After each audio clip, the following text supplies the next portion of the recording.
Welcome to episode 9 of Geno's Guys. As always, I'm your host, Connor, joined by Matt and Andrew. Matt is back this episode, like I promised in the last one. And like I promised in the last one, we're going to be talking about some Holy Cross. And that was a game that probably was a lot closer than it should have been early on. Huskies only up by 6 at halftime against Holy Cross, a team that we knew they were going to win the game. They ended up winning by, like, I believe 30 something. It was 88-51, something along those lines. But what was your guy? I will just jump right in. It's probably going to be a shorter episode today, unfortunately. But what was your guys' thoughts to that one as a whole? Because it's a game that we overthought, obviously. Hopefully, the Huskies didn't overthink it. But to only be up by 6 at halftime against an inferior opponent is not something we've seen out of the ladies much over the past couple of years. Yeah, Sarah Strong has fully arrived. I didn't think anybody was doubting that, but I mean, she's debatably the second, even maybe, I mean, Paige is Paige, but I mean, she's up there for the best player on the team. I mean, as a freshman, she does everything 4 or 5 from three, 9 of 12 from the field, 7 rebounds, 2 steals, 2 assists, 22 points. Overall, Sarah Strong is just as much the game changer as I felt like everyone thought she was going to be, and even some more. Obviously, played Holy Cross. You need her to show up in these bigger games, but got the dub against North Carolina. I don't know when the first loss for this team is going to be, if it comes at all.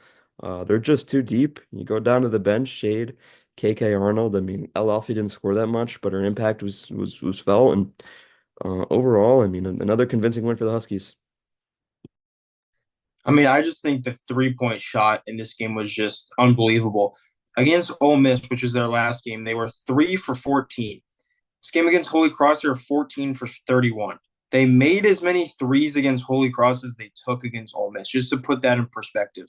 And I think when you shoot like that, you're going to beat anybody. I mean, Matt just said four of them were by Sarah Strong. There's a bunch by Paige and everybody else. So I just feel like in general, this is probably one of the best shooting teams that Geno's had in a long time. I mean, it just looks like the three comes effortless in games like this. But, you needed a shooting performance. I mean, only making three in a game against a top 25 team, obviously, you probably do go away from it a little bit.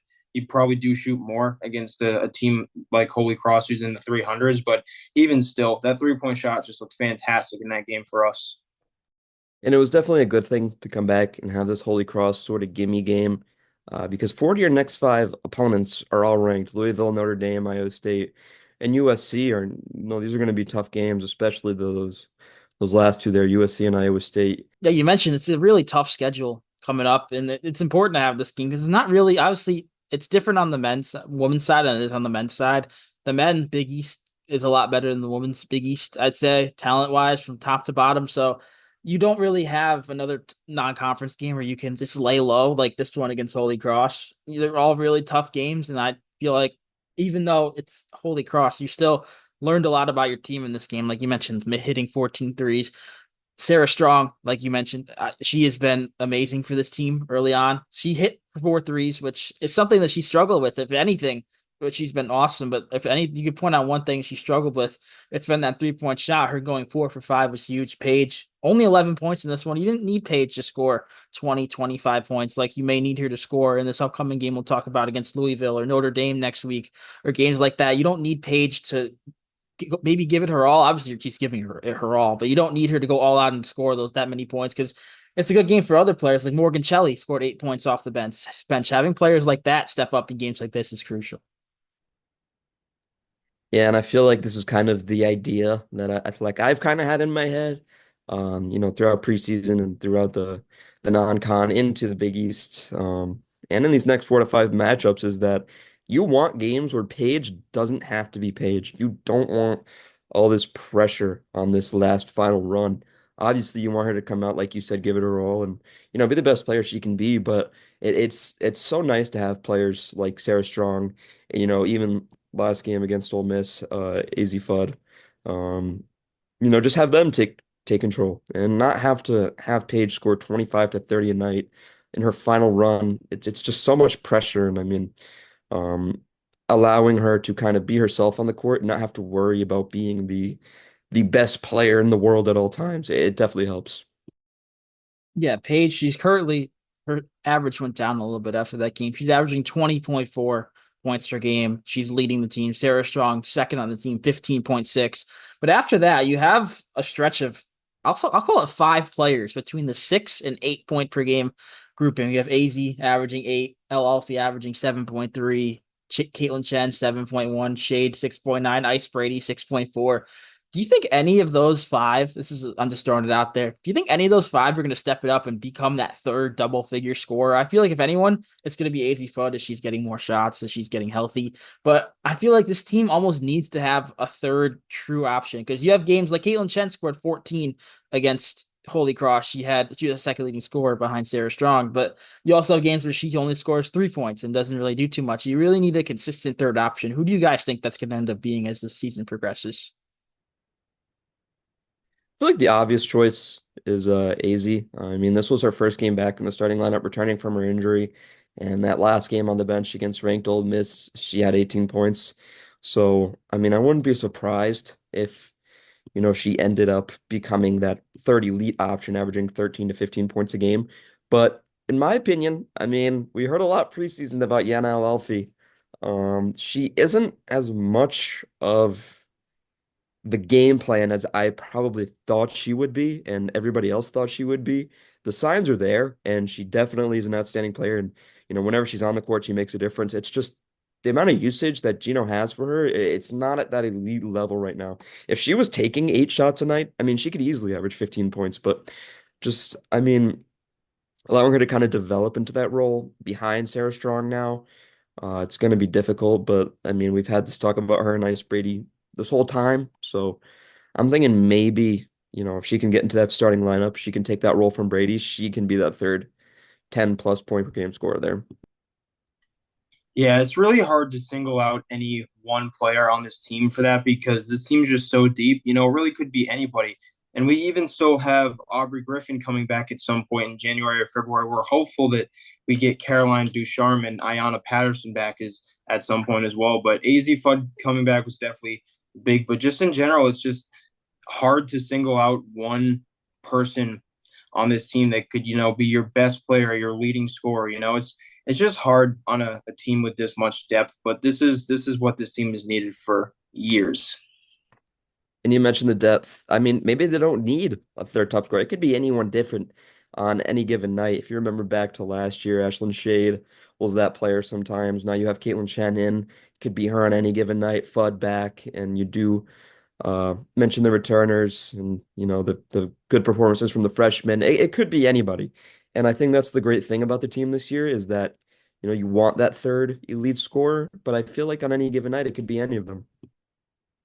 Yeah, I agree. If the third option doesn't come, that may not be a bad thing because Ice Brady is seventh on the team, 6.4 points per game. I feel like last year, in years past, the past couple of years, the seventh player on the team wouldn't average 6.4 minutes. That's just how injured and how like small the rotations were with Geno. But having this depth, and like you mentioned, Andrew, there's still 3 players that are at least going to compete for minutes, some more than others. But 3 players that are going to compete for minutes that haven't made their season debuts yet.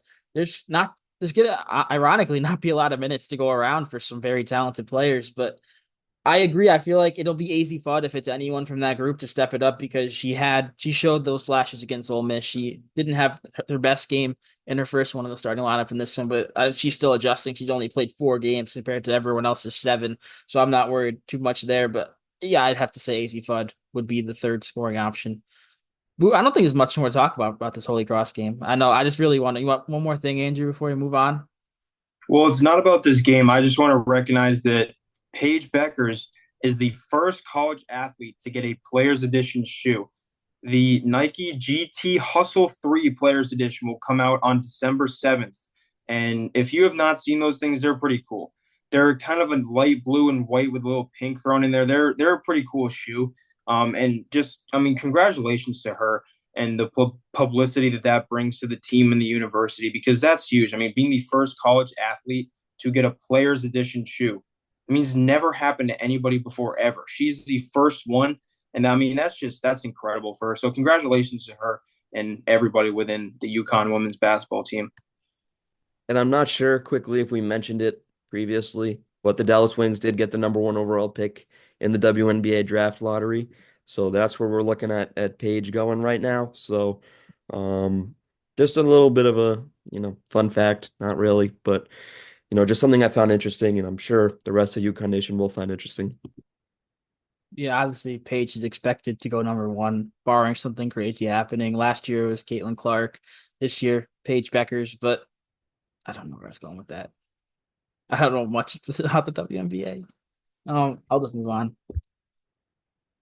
So I think there's honestly all we have about the Holy Cross game because it's a game that honestly I want to talk more about this upcoming one against Louisville and Brooklyn than I do against the Holy Cross when we won by 36 points. So we'll do that. Louisville ranked 22nd currently. The Huskies playing them at the Barclays Center in Brooklyn. What's your guys' initial thoughts going into this game? Because obviously Louisville is a lot further away from Brooklyn than Connecticut is, so it's going to be a UConn crowd as it always is. I feel like for the women's games, but what's your guys' thoughts about this one? Louisville, obviously a top 25 team, but barely in the rankings. Just what are the vibes like? Yeah, and Louisville also has a very deep squad. They have 10 players who have played 7 or 8 games, so almost all the games. Like a majority of their team, they have two scores above 10 points in Curry and Roberts, and then just the rest of the team. I mean, anywhere from 5 to 9 points. It just seems like the attack can come from anywhere. They do have a very deep squad, like I mentioned. So, I mean, kind of combating that depth with our depth. And I feel like Page and Strong are going to need big games here because, I mean, I feel like Louisville can come out and they can sneak one on you. Yeah, this is the start of a very hard 6 game stretch for us, and I think that we'll start it off with a win, playing at Barclays Center. It's not. I wouldn't call it like a home environment. Obviously Stores South is MSG, and we declared Stores North as TD Garden. But I think Brooklyn, obviously there will be UConn fans there, but it's not like it's just down the road. But I still think that we have the tools to beat them, but it can't start like it did against Holy Cross. Maybe that was rust. Maybe that was just knowing that they played Holy Cross. But if we start against Louisville like we started against Holy Cross, we're going to be down early, and it's going to be really hard for us to come back and win that game. Yeah, looking at Louisville's schedule so far this season, there's a pretty clear equation. They are 5-3. They've lost all 3 games they played to top 25 teams, and they beat the 5 teams that were unranked. Opening night, opening day, whichever one you want to call it. They played now number one, UCLA. They were ranked 5 at the time, out in Paris. They only lost by 7. So they're very competitive with the team that is the number one team as of the recording of this in UCLA. So that's maybe a little worrisome. But they also dropped the games at Kentucky, who is ranked. They're also ranked 20th, so it's a pretty similar ranking. And then they also lost to Oklahoma in their last game. So they haven't won that big game yet. So maybe there's incentive for them there to they really need to pull one out. That's important. Why not be this one against the number 2 team in the country? But yeah, I just found it interesting. They haven't beaten a ranked team, but all of their wins have came against unranked teams. Yeah, and I mean, all those losses, you mentioned that one to UCLA, they're all very tight within 10 points. They did lose to 10 against Kentucky, but that was an overtime loss. Then they just played Oklahoma. They lost by 6. So, I mean, the target on our back is only getting bigger and bigger, especially to teams like this that are looking for that first big win. Um, UConn should be able to win this game, but they're going to have to be at the top of their game. This isn't one that you could just kind of come in and, have Page drop 30 and have that be that. I mean, you need everybody to show up. Yeah, and both of the Huskies ranked games so far this season, they've obviously won them both, but there was only by 13 against Ole Miss and only by 9 against UNC, which obviously it's not the blowouts we've been seeing all these other games. One last point about the schedule, then we'll move on to players to watch. We do have a common opponent early on in the season with Louisville, South Florida, who we played in our second game of the season. We won by 37. Louisville only beat the Bulls by 4. So do with that information what you will. I'm not going to go too much deeper into that there. We'll do players to watch and then wrap up here. Like I said, a bit of a quicker episode. But for this game in Brooklyn, the Champions Classic, it's called against Louisville. Who's your player to watch for the Huskies? You guys had to choose one. I'm gonna go pretty basic here. Uh, Paige, I mean, we've been talking about it a bunch, where in games like this, where um, it's pretty high stakes and the opponent is ranked and it's a big matchup at the Barclays Center. I feel like this is where Paige thrives. I feel like I don't see anybody else being better than her on the court. She's going to put up 25 plus. So, I mean, the game's going to run through Paige if, the game plan goes according to plan, especially at this point of the season, we're going to win. So, Yana El Alfi. This is going to be a game. I think that the bench gets involved a lot more than it did in the last game. I mean, obviously it was in, but it wasn't necessarily having to play at your best. So I think Al Alfie will come off the bench and give us the points and rebounds that we need if someone like Sarah Strong or Ice Brady isn't really necessarily doing their job. So I'm gonna go with Al Alfie for this one. And I'm going to go with a player who was the common topic of that third scorer option, third scorer thing we were talking about, AC Fudd. She didn't have the game she wanted, only 7 points in the game against Holy Cross. I think this is the first step, I guess the second step, because the first step was at 18 against Ole Miss, but the second step of her fully becoming that third elite scoring option, like Matt alluded to earlier. I feel like she's not gonna be the main focus because it's gonna be you're gonna look at Paige and you look at Sarah Strong. AZ's gonna be the third focus on the defensive side for Louisville. I think she can take advantage of that. I don't want to predict she'll score 20, but that's where my head's at right now. And I just did the same thing I'm about to do in the men's episode with Liam McNeely. But shout out to Sarah Strong being just as much of a rock as she is as a freshman, 15, 7, and 4. And she leads the team in steals and blocks. In the major five categories, it's Paige in points and assists, and Sarah Strong in almost everything else. So, I mean, just as a freshman coming in and playing for Geno and, being this big of a member on the team and this much of a rock for a squad that kind of needs it is super impressive. Shout out Sarah Strong, even though she wasn't a player to watch. Yeah, I'm gonna use a funky term I've seen. She's averaging 4.3 stocks, steals and blocks combined per game. That's elite, especially for a freshman in her first 7 games. So yeah, Sarah Strong's been awesome. The whole team's been awesome. I definitely think they'll keep that up against Louisville and then beyond. Next time you hear from us, definitely recapping this Louisville game. This is going to be a tough one, but a game we think the Huskies will pull out. Then previewing that tough game that probably would have been a lot tougher this time last week against Notre Dame, who suffered a couple of tough losses to TCU and Utah over the past week. So they're no longer ranked third. They're ranked, I believe, 10th now. So it's still a top 10 road game, a tough test for the Huskies. But we'll certainly be talking about that one next week. You'll talk about the Louisville game next week. Hopefully, the Huskies win. We haven't talked about a loss yet. Interested to see what that'll look like if it ever happens. But until then, thank you guys for watching and stay tuned.